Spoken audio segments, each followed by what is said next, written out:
Hello guys, welcome to our YouTube channel study with M. आज मैं आप सभी के लिए काफ़ी इंपॉर्टेंट वीडियो लेके आई हूँ। तो देखिए, उत्तराखंड के महत्वपूर्ण एमसीक्यू की हमारी एक सीरीज चल रही है जिसका पार्ट 12 आज मैं आप सभी के लिए लेके आई हूँ। इससे पहले इस सीरीज के 11 पार्ट हमारे YouTube channel study with M पर अपलोड कर दिए गए हैं। मोस्ट इंपॉर्टेंट एमसीक्यू इन वीडियोज़ में प्रोवाइड कराए गए थे।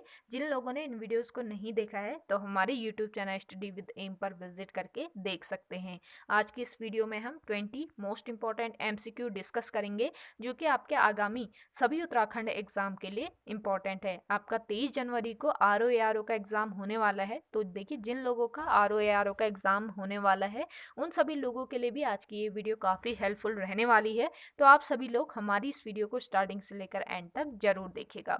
वीडियो को स्टार्ट करते हैं। वीडियो स्टार्ट करने से पहले जिन लोगों ने अभी भी हमारे YouTube channel study with M को सब्सक्राइब नहीं किया है वो सब्सक्राइब कर लें। साथ ही साथ बगल में जो बेल आइकन दिख रहा है इसे भी प्रेस कर लें ताकि हम कोई भी वीडियो डालते हैं तो उसका नोटिफिकेशन आपके पास जल्द से जल्द पहुंच जाए। आप सभी लोग हमारे टेलीग्राम चैनल को भी ज्वाइन कर सकते हैं।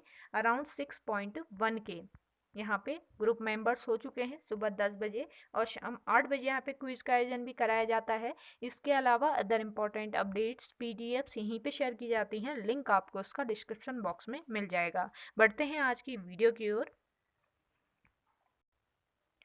इस सीरीज का पहला क्वेश्चन है, भारत का कोलोराडो राज्य के किस शहर को कहा जाता है। मोस्ट इंपॉर्टेंट क्वेश्चन है।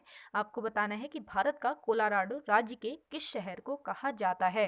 तो देखिए, इस क्वेश्चन का करेक्ट आंसर है ऋषिकेश। भारत का कोलोराडो राज्य के ऋषिकेश शहर को कहा जाता है। ऋषिकेश जो कि आपके देहरादून का एक उपनगर है और ये गंगा और चंद्रभागा, ध्यान दीजिएगा, गंगा और चंद्रभागा इन दो नदियों के संगम पर स्थित है आपका ऋषिकेश। ऋषिकेश में नगर पालिका 1952 ईस्वी में बनी। ऋषिकेश में नगर पालिका 1952 ईस्वी में बनी और अक्टूबर 2017 में, ध्यान दीजिएगा, अक्टूबर 2017 में ऋषिकेश नगर निगम बना। अब आपसे ये क्वेश्चन बन सकता है कि ऋषिकेश नगर निगम की प्रथम महापौर कौन बनी।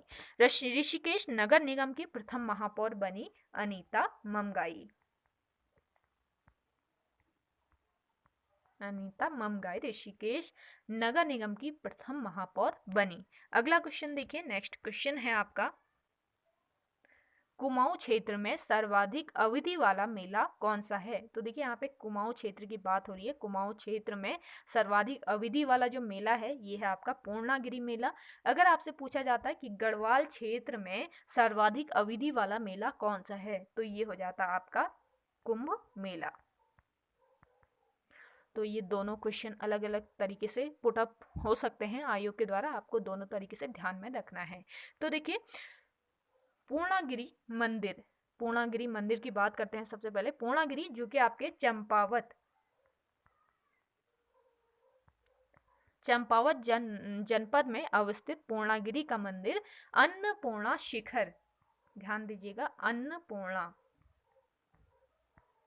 शिखर पर स्थित है आपका पूर्णागिरि मंदिर। देखिए, 5500 फुट की ऊंचाई पर स्थित है ये अन्नपूर्णा शिखर पर। 5500 फुट की ऊंचाई पर स्थित है आपका पूर्णागिरि मंदिर। कहा जाता है कि दक्ष प्रजापति की पुत्री और शिव की अर्धांगिनी सती के नाभि का भाग यहाँ पर गिरा हुआ था।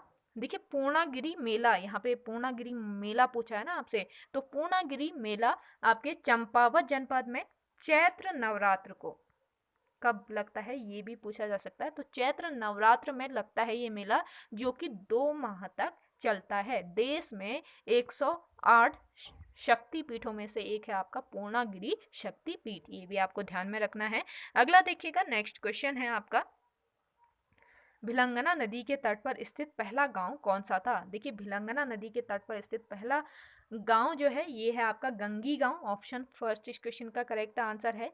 भिलंगना नदी जो कि आपके खतलिंग ग्लेशियर से निकलती है, खतलिंग ग्लेशियर से निकलती है। सहायक नदियां हैं इनकी दूध गंगा, बाल गंगा व धर्म गंगा। दूध गंगा, बाल गंगा और धर्म गंगा आपकी भिलंगना नदी की सहायक नदियां हैं। भिलंगना नदी से संगम होता है भागीरथी नदी का। कहाँ पर, किस स्थान पर भिलंगना नदी से संगम होता है भागीरथी नदी का, ये क्वेश्चन बन सकता है। तो आपको ध्यान रखना है गणेश प्रयाग। गणेश प्रयाग में भिलंगना नदी का संगम भागीरथी नदी से होता है। अगला देखिएगा, नेक्स्ट क्वेश्चन है आपका,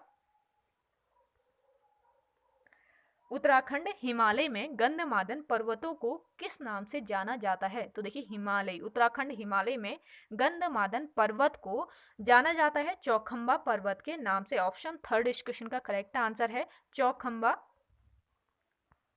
उत्तरकाशी जिले में, ध्यान दीजिएगा, चौखंबा जो है ये आपके उत्तरकाशी जिले में गढ़वाल हिमालय के गंगोत्री समूह में स्थित 4 शिखरों वाला एक पर्वत पुंजक है। यह गंगोत्री समूह के पूर्वी छोर पर स्थित है आपका चौखंबा शिखर, और चौखंबा प्रथम इसका सर्वोच्च शिखर है। किसका? गंगोत्री समूह का। अगला देखिएगा, नेक्स्ट क्वेश्चन है,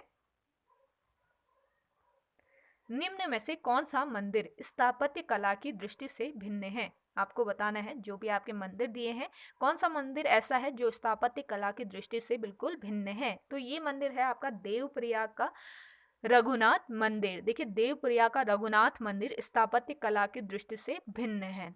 देवप्रयाग में भगवान राम का रघुनाथ मंदिर द्रविड़ शैली में बना है, द्रविड़ शैली में निर्मित है भगवान राम का रघुनाथ मंदिर, जो कि आपके देवप्रयाग में है। देखिए रघुनाथ मंदिर के द्वार पर मथुरा बौराणी, ध्यान दीजिएगा, मथुरा बौराणी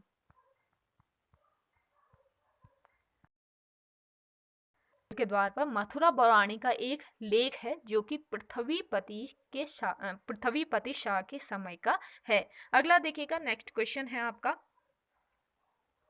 केशोराय मठ की स्थापना किस पंवार शासक के समय हुई थी। तो देखिए केशोराय मठ की स्थापना किस पंवार शासक के समय में हुई थी, ये आपको बताना है। तो देखिए इस क्वेश्चन का करेक्ट आंसर है श्याम शाह। केशोराय मठ की स्थापना हुई थी पंवार शासक श्याम शाह के समय। अब किसने करी थी ये अलग बात होगी, ये मैं आपको थोड़ी देर में बताती हूँ। देखिए केशोराय मठ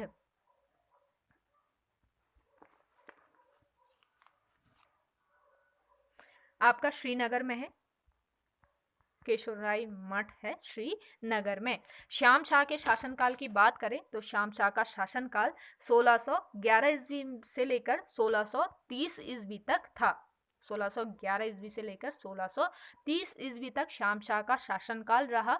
और ये श्याम शाह जो है ये 45वां पंवार शासक था। 45वें शासक श्याम शाह का उल्लेख जो है ये जहांगीरनामा में मिलता है। तो आपसे पूछा जा सकता है कि 45वें शासक का उल्लेख किस में मिलता है, तो ये मिलता है जहांगीरनामा में। जहांगीरनामा में इसका उल्लेख मिलता है।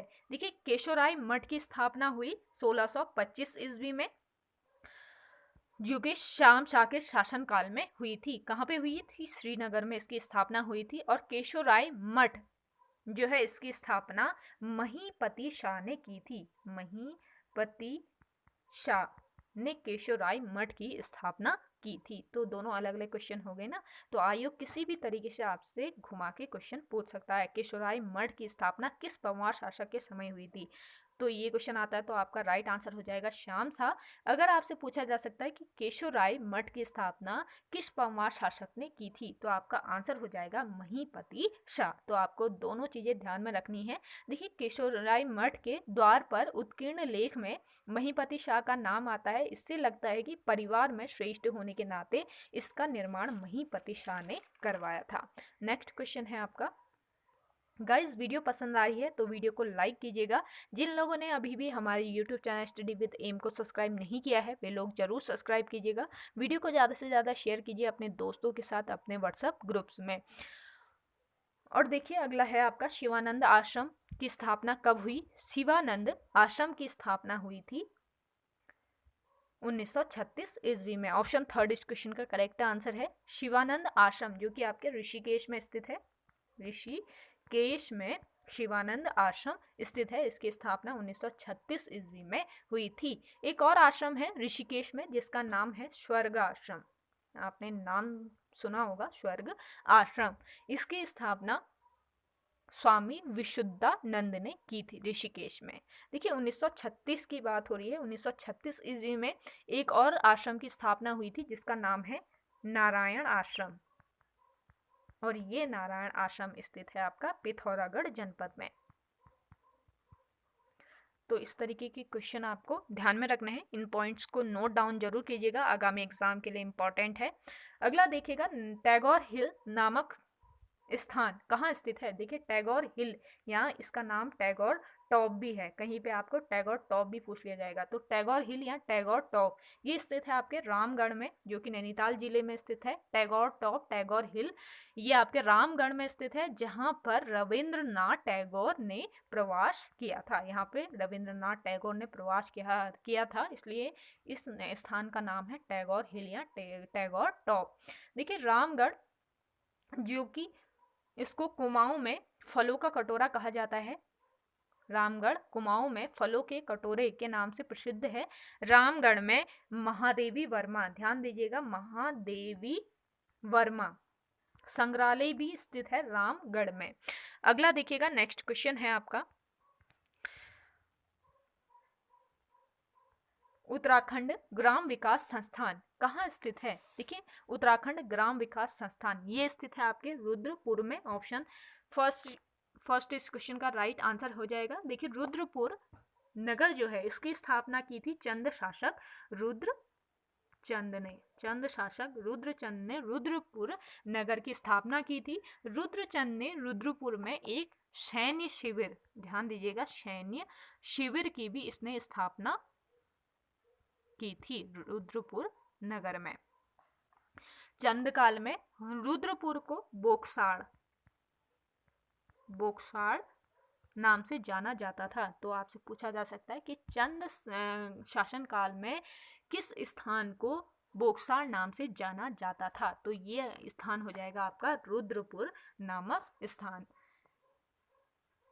तो ये सारी चीजें आपको ध्यान में रखनी है। देखिए रुद्रपुर में रेल सेवा भी प्रारंभ हुई थी। कब हुई ये भी पूछा जा सकता है। रुद्रपुर में रेल सेवा का प्रारंभ 1886 ईस्वी में हुआ।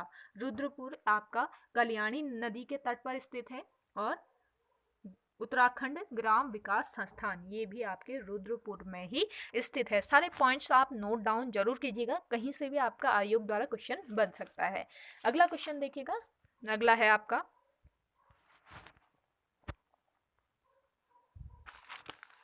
छोटी दीवानी व बड़ी दीवानी न्यायालयों की स्थापना टिहरी रियासत में किस पंवार शासक ने की थी।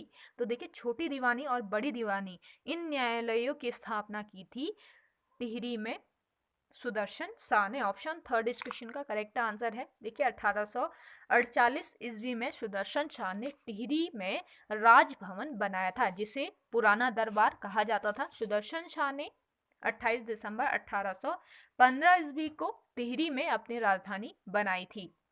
ये आपको ध्यान में रखना है। सुदर्शन शाह ने ग्रामों की व्यवस्था के लिए कमीण व सयाणा की नियुक्ति भी की थी। अगला देखिएगा, नेक्स्ट क्वेश्चन है आपका, आपको कमेंट सेक्शन में कमेंट करके बताना है कि आउट ऑफ 20 आपके कितने क्वेश्चन करेक्ट थे, और आज की ये वीडियो आपको कैसी लग रही है। वीडियो पसंद आ रही है तो वीडियो को लाइक जरूर कीजिए, और हमारे YouTube channel study with M को अभी तक जिन लोगों ने सब्सक्राइब नहीं किया है वे लोग जरूर सब्सक्राइब कीजिएगा। अगला देखिए, हिमालयन पर्यावरण अध्ययन एवं संरक्षण संगठन यानी हैस्को कहाँ स्थित है। तो देखिए हिमालयन पर्यावरण अध्ययन एवं संरक्षण संगठन यानी हैस्को ये स्थित है आपके शुक्लापुर देहरादून में। ऑप्शन सेकंड इस क्वेश्चन का करेक्ट आंसर है हैस्को। इसकी स्थापना हुई थी 1979 में। कहाँ पे हुई थी? देहरादून में, शुक्लापुर देहरादून में इसकी स्थापना हुई थी, जो कि देहरादून में एक गैर सरकारी संगठन है। देखिए इस संगठन की स्थापना की थी अनिल जोशी ने। अनिल जोशी, नोट डाउन कीजिएगा, मोस्ट इंपॉर्टेंट पॉइंट है। अनिल जोशी ने इसकी स्थापना की थी। देखिए अनिल जोशी जो है ये एक पर्यावरणकर्ता व समाज सेवी है, जिनका संबंध है कोट द्वार से, कोट द्वार पौड़ी से इनका संबंध रहा है। अगला देखिएगा, नेक्स्ट क्वेश्चन है आपका, बालेश्वर मंदिर में प्रतिवर्ष कौन सा मेला लगता है। देखिए बालेश्वर में प्रतिवर्ष लगता है थल मेला। ऑप्शन सेकंड इस क्वेश्चन का करेक्ट आंसर है। थल मेले की शुरुआत हुई थी आपके 13 अप्रैल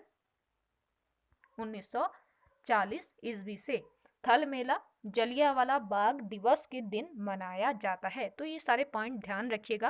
देखिए बालेश्वर मेले से आप ये ध्यान मत लगाइएगा कि बालेश्वर मंदिर आपके वहाँ पे है चंपावत में। ये बालेश्वर मंदिर है आपके पिथौरागढ़ में जहाँ पे थल मेले का आयोजन होता है। तो ये आपको ध्यान में रखना है, दोनों अलग अलग चीजें हैं। अगला देखिएगा, नेक्स्ट क्वेश्चन है आपका, पर्वत पर्वत बस्ती बस्ती पुस्तक के लेखक कौन है? देखिए पर्वत पर्वत बस्ती बस्ती इस पुस्तक के लेखक है चंडी प्रसाद भट्ट। ऑप्शन फर्स्ट इस क्वेश्चन का करेक्ट आंसर हो जाएगा। देखिए चंडी प्रसाद भट्ट जिनका जन्म हुआ था 1934 ईस्वी में और इनका संबंध है चमोली जनपद से। चंडी प्रसाद भट्ट ने 1964 ईस्वी को गोपेश्वर में दशौली ग्राम स्वराज मंडल की स्थापना की थी। 1970 ईस्वी के बाद चिपको आंदोलन को गति देने के लिए इन्होंने डालियों का दगड़िया, ध्यान दीजिएगा डालियों का दगड़िया, आपने नाम सुना होगा, इस संस्था की स्थापना की थी। ये संस्था बनाई थी चंडी प्रसाद भट्ट ने। 1982 ईस्वी में इन्हें रैमन मैग्सेसे पुरस्कार से सम्मानित किया गया है। अगला देखिएगा, नेक्स्ट क्वेश्चन है आपका, आदमी जो मछुआरा नहीं था नाटक के नाटककार कौन है? देखिए आदमी जो मछुआरा नहीं था इस नाटक के नाटककार हैं मृणाल पांडे। ऑप्शन सेकंड इस क्वेश्चन का करेक्ट आंसर है मृणाल पांडे, जो कि आपकी गौरा पंत शिवानी की ये पुत्री हैं। देखिए इनकी प्रमुख रचनाओं की बात करें जो आयोग द्वारा पूछे जा सकते हैं, पहला है चोर निकल भागा, आप नोट डाउन कीजिएगा, चोर निकल भागा। दूसरा है आदमी जो मछुआरा नहीं था।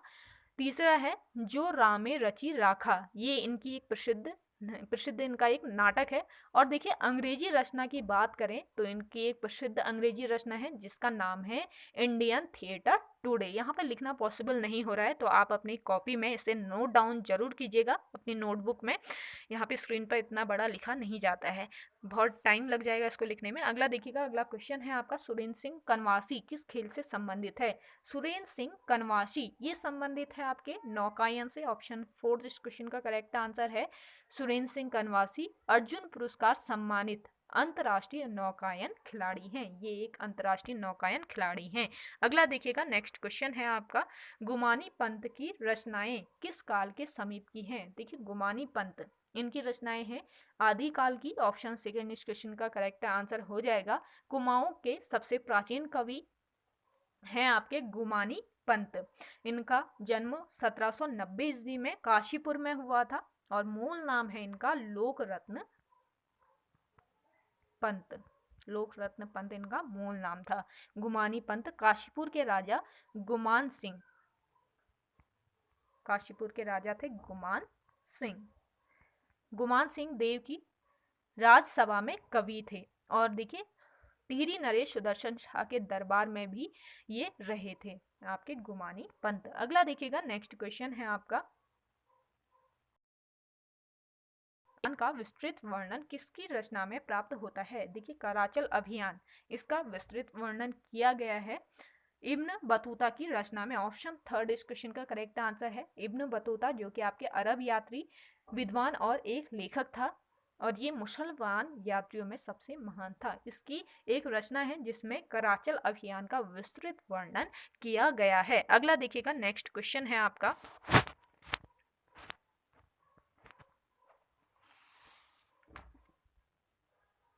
गढ़ राजवंश किसकी श्रेष्ठ रचना है? ये आपको बताना है कि गढ़ राजवंश रचना जो है ये किसकी श्रेष्ठ रचना है।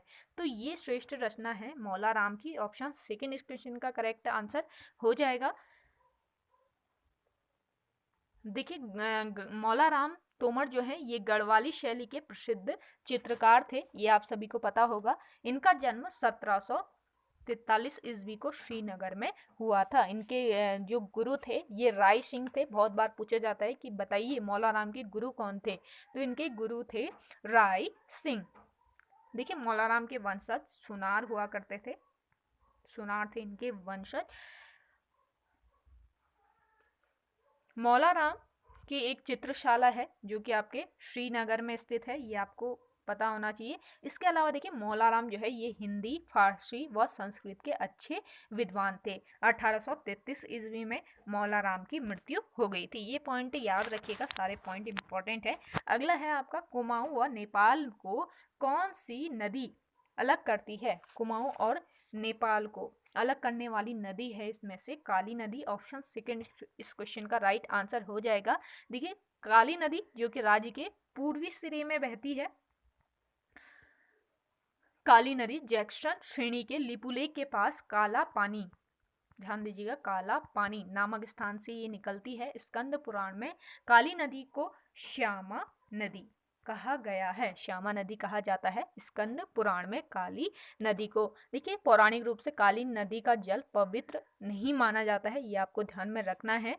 काली नदी काकागिरी पर्वत के समांतर तथा भारत व नेपाल की सीमा बनाते हुए बहती है। तो आपसे पूछा जा सकता है कि कौन सी ऐसी नदी है जो भारत व नेपाल की सीमा बनाते हुए बहती है? ये नदी है आपकी काली नदी। गौरी गंगा नदी रामल व भानुकल्पा गाड़ से मिलकर बनी है, ये भी आपको ध्यान में रखना है। देखिए काली नदी राज्य में बहने वाली सबसे लंबी नदी है, जिसकी लंबाई की अगर बात की जाए तो 252 किलोमीटर काली नदी की लंबाई है। और काली नदी को सबसे ज्यादा पानी देने वाली नदी है सरयू नदी। पूर्वी धौली गंगा काली नदी की सहायक नदी है, ये भी आपको ध्यान में रखना है। सारे पॉइंट नोट डाउन जरूर कीजिएगा गाइस, इंपॉर्टेंट है आगामी एग्जाम की दृष्टि से।